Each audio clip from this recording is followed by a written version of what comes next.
Hi good morning all. Today news paper analysis చూద్దాం. మేజర్గా వచ్చేసి ఎన్ కన్వెన్షన్ నేలమట తమ్మిడికుంటలో సినీ నటుడు నాగార్జునకు చెందిన కట్టడంపై హైడ్రా చర్యలు.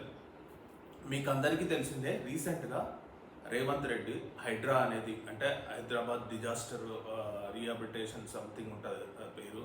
హైడ్రా అనేది ఒకటి ఏర్పాటు చేసాడు. దీని మేజర్ ఎయిమ్ వచ్చేసి బఫర్ జోన్ కానీ ఎఫ్టీఎల్ జోన్ కానీ ఉన్న చెరువులను కానీ కుంటలను కానీ ఎవరైనా కబ్జా చేస్తే వాటిని కూలగొట్టి అవి గవర్నమెంట్లో ఆక్రమించుకుంటుంది అనమాట. సో దీని పర్పస్ ఇది హైడ్రా. సో దీని కమిషనర్ వచ్చేసి ఏవి రంగనాథన్. సో ఏవి రంగనాథన్కు ఎవరో ఒకరు కంప్లైంట్ ఇచ్చారు. దేని గురించి? ఎన్ కన్వెన్షన్ గురించి ముఖ్యమంత్రి రేవంత్ రెడ్డికి ఉన్నంత అవగాహన ఎవరికి లేదు. ఎందుకంటే ఫస్ట్ టైం 2014-15 టైంలో రేవంత్ రెడ్డి టీడీపీలో ఉన్నప్పుడు ఆల్రెడీ ఫస్ట్ చెప్పిండు, ఎన్ కన్వెన్షన్ సెంటర్ ఇది తుమ్మిడికుంట చెరువును కబ్జా చేసి, అంటే తుమ్మిడికుంట చెరువులో 29 ఎకరాలలో 3.5 ఎకరాలు దొంగ ఈ నాగార్జున అనే దొంగ కబ్జా చేసి అందులో ఎన్ కన్వెన్షన్ సెంటర్ అనేది మొత్తం 10 ఎకరాలలో నిర్మించిండు అనమాట. 10 ఎకరాలలో ఇంత టాలెంట్గా 7 ఎకరాలేమో ఆయన సొంత భూమి కొనుక్కుంటూ పట్టా భూమి కొనుక్కొని 3.5 ఎకరాలేమో ఎక్స్ట్రాగా కబ్జా చేసిండు. దీనికి అంతా సహకరించింది ఎవరనుకున్నాం? కాంగ్రెస్ గవర్నమెంటే. ఇదివరకు ఉన్న కాంగ్రెస్ గవర్నమెంటే దీనికి సహకరించింది. ఇప్పుడున్న ముఖ్యమంత్రులు ఎవరైతే ఉన్నారో, అప్పుడు కిరణ్ కుమార్ రెడ్డి కానీ, అంతకుముందు రోషయ్య కానీ, అంతకుముందు రాజశేఖర్ రెడ్డి కానీ, ఈ కాంగ్రెస్ ముఖ్యమంత్రులు నాగార్జునకు మంచిగా సహకరించి ఆ భూమిని కబ్జా పెట్టుకునేటట్టు చేసి అందులో ఎన్ కన్వెన్షన్ అనే సెంటర్ పెట్టి మొత్తం ప్రజల సొమ్మును ఎంత దోసుకున్నట్టే నాగార్జున. అంత అసలు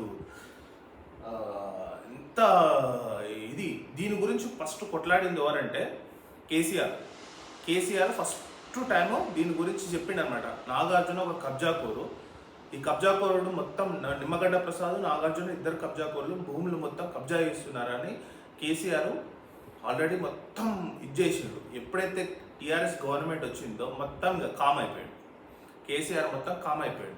ఈడ మొత్తం మేజర్గా కేటీఆర్ ఇన్వాల్వ్ అయిపోయి ఆ సమంతతో మొత్తం డీల్ చేసుకుని రకుల్ ప్రీత్ సింగ్తో మొత్తం డీల్ చేసి మొత్తం దాన్ని సైలెంట్గా వేసేసి ఇప్పుడు రేవంత్ రెడ్డి అనేది చాలా మంచి పని చేస్తున్నాడు. ఎందుకంటే వాడిని అసలు నేలమట్టం వదిలిపెట్టిండు. వాడు కోర్టుకెళ్ళి స్టే తీసుకొని వచ్చిండు. కానీ అంతకుముందే దాన్ని మొత్తం నేలమట్టం చేసేసి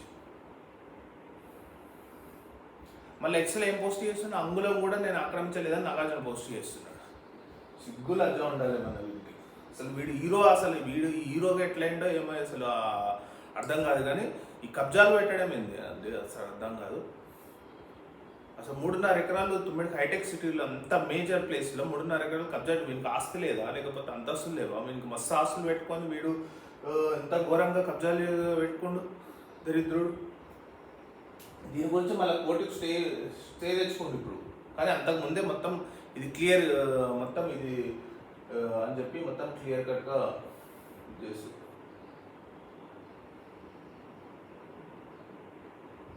సో రేవంత్ రెడ్డికి నిజంగా హ్యాట్సప్ చెప్పాలి. ఎందుకంటే ఇది ఎవ్వరు టచ్ చేయలేదు.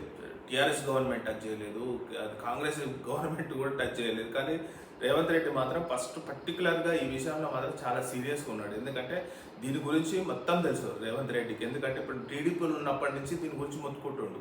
ఫస్ట్ మొత్తుకున్నది రేవంత్ రెడ్డి, ఇది ఎన్ కన్వెన్షన్ సెంటర్. మళ్ళీ ఇంకోటి కోమటిరెడ్డి వెంకరెడ్డి డైరెక్ట్ అసెంబ్లీలో ఒకసారి అయితే మొత్తం ఇట్లా చెప్పిండు, ఎఫ్టీఎల్ బఫర్ జోన్లో ఇది 1.5 ఎకరాలు ఎఫ్టీఎల్, 2.5 ఎకరాలు బఫర్ జోన్లో ఉంది. ఈ రెండు కలిపి ఒక లేదన్నా 3.5 నుంచి 4 ఎకరాలు కబ్జా పెట్టిండు. దీని గురించి ఆలోచించండి అని చెప్పి అసెంబ్లీలో చెప్పినా కానీ ఈ దుర్మార్గుడైనటువంటి కేటీఆర్ గారు వాడు అసలు దీని గురించి అసలు ఒక్క మాట కూడా చెప్పలేదు. ప్రతిపక్షాలు ఉన్నప్పుడేమో వీళ్ళు కబ్జా పెట్టిరు, ఇది చేసిరని చెప్పి అధికారంలోకి వచ్చిన తర్వాత దాని గురించి అసలు సోయి లేకుండా దాని గురించి అసలు దాని గురించి టచ్ కూడా చేయలేదు. కేటీఆర్ మున్సిపల్ శాఖ మంత్రి అయ్యాడు. దానికి తోడు వాళ్ళ కోడలు అప్పుడు సమంతను, అప్పుడు రకుల్ ప్రీత్ సింగ్ను వీళ్ళని ఎంకరేజ్ చేసుకుంటూ వీళ్ళతో మేనేజ్ చేయించిండు నాగార్జున. ఇంత దారుణం తెలుసా? వీళ్ళేమో తెలంగాణ కోసం అసలు నిన్న ఒక్క ట్వీట్ కూడా చేయలేదు కేటీఆర్. ఒక్క ట్వీట్ చేయలేదు, అసలు ఏం చేయలేదు. అదే తెలంగాణ రాకముందు పద్మాలయ స్టూడియో కాడ ఎన్ కన్వెన్షన్ సెంటర్ కాడ ధర్నాలు చేసేది టీఆర్ఎస్ వాళ్ళు. ఇప్పుడు మాత్రం దాని గురించి అసలు పట్టించుకోవట్లేదు. ఏదో కరెక్ట్ అయిపోయినట్టు ఏదో ఉన్నట్టు మాట్లాడుతున్నారు. ఇంత దుర్మార్గుడు చూడు. అంటే వీళ్ళు సినిమా ఇండస్ట్రీకి వీళ్ళంతా తెలంగాణ ఉద్యమకారులు గారండి, తెలంగాణ ద్రోహులు వీళ్ళంతా. చెప్పాలంటే తెలంగాణ పేరు మీద మొత్తం ఈ తెలంగాణను మొత్తం దోసుకోవాలని ప్లాన్ వేసారు. ఒకరికి వానికి నాగార్జునకి ఇంత, వేరే హీరోకి ఇంత, పద్మాలయకి ఇంత, మీరు ఏదంటే అది చేసుకోండి, నాకు హీరోయిన్లు పంపిస్తే చాలన్నట్టుగా మేనేజ్ చేసుకున్నారు. ఇంత దుర్మార్గుడు వీడు.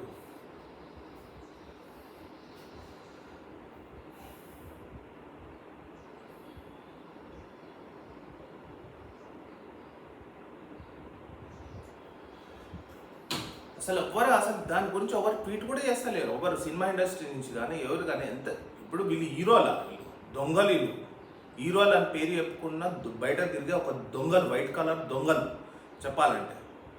ఒక్కడు కూడా అసలు నిన్న ట్వీట్ చేసినా ఒక్కడు కూడా ఇది అన్యాయం, అరే ఇది అక్రమంగా ఇది తీసుకున్నాను ఇవ్వడని చెప్తున్నా, ఇవ్వడు చెప్తలేడు. ఎందుకు అంత దొంగలు? ఇప్పుడు రాఘవేంద్రరావు అది ఆ థియేటర్ మొత్తం అది కబ్జానే, అన్నపూర్ణ మొత్తం కబ్జానే, అన్ని కబ్జాలు పెట్టి పెద్ద వీళ్ళు బయటికి మాత్రం ఏదో పెద్ద హీరోలు లెక్క. అసలు వాని బిగ్ బాస్ చూడకండి, అసలు వేస్ట్. అసలు ఆ సన్నాసి కానీ బిగ్ బాస్ వదిలేసేయండి. నిజంగా చెప్తున్నా, వాడు అసలు హీరో కాదు, అసలు మనిషిగా కూడా క్యారెక్టర్ లెస్ వాడు. వానికి బిగ్ బాస్ చూసి మీరంతా ఇది చేయాల్సిన అవసరం లేదు. ఇంత కబ్జాకోడు చూడు. మామూలుగా పేద ప్రజలకు ఏదైనా పట్టాలు కొట్టి ఎంత పొలగొడతారు కదా. కానీ రేవంత్ రెడ్డికి ఇది హ్యాట్సాప్ చెప్పాలి. అసలు రేవంత్ రెడ్డి అసలు ఈ డిసిషన్ మాత్రం మస్తు తీసుకున్నాడు. అసలు ఇంకో విషయం తెలుసో తెలియదు, నాగార్జున వైఫ్ అమల కూడా పెద్ద ఒక భూ కబ్జాదారుడు. ఆమె కూడా ఒక బ్లూ క్రాస్ అనే ఒక అనిమల్కి సంబంధించిన సంస్థను ఏర్పాటు చేసి, అది ఏముండదు, 3-4 ఎకరాలు 5-6 ఎకరాలు బంజారాహిల్స్లో జూబ్లీహిల్స్లో తీసుకుంది. పేరుకు మాత్రం బ్లూ క్రాస్ అనే సంస్థ ఉంటుంది. కానీ ఏం చేయరాదు.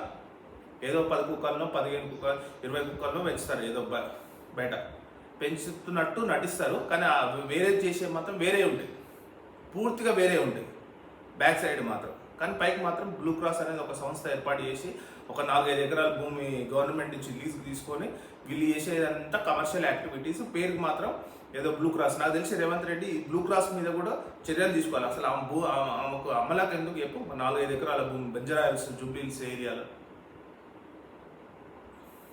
నాకు తెలిసి ఆ భూమిని కూడా అది గవర్నమెంట్ రిటర్న్ తీసుకోవాలి. అందుకని టాలెంట్గా వీళ్ళు ఏం చేశారంటే రేవంత్ రెడ్డి గెలవంగానే ఇద్దరు పోయి కలిసిరు, నాగార్జున అమల పోయి కలిసిరు. వీళ్ళు ఏదో మేనేజ్ చేద్దాం అనుకున్నారు. కానీ రేవంత్ రెడ్డి అట్లాంటి మనిషి కాదు కదా. ఏదో కేటీఆర్ లెక్క ఎవరో హీరోయిన్లను అట్లాంటి టైప్ కాదు కదా. సో అందుకని ఏం చేసిండు, మీరు ఎట్లా కలిసినా కలుగురు అని చెప్పి అది చేసే పని చేసేసాడు, మంచి పని చేసేసాడు. సో ఇప్పుడు రేవంత్ రెడ్డికి నిజంగా చాలా మంచి పని చేసి ఇంకా కూడా చేయాల్సిన అవసరం ఖచ్చితంగా ఉంది. ఇదండి, థ్యాంక్ యూ.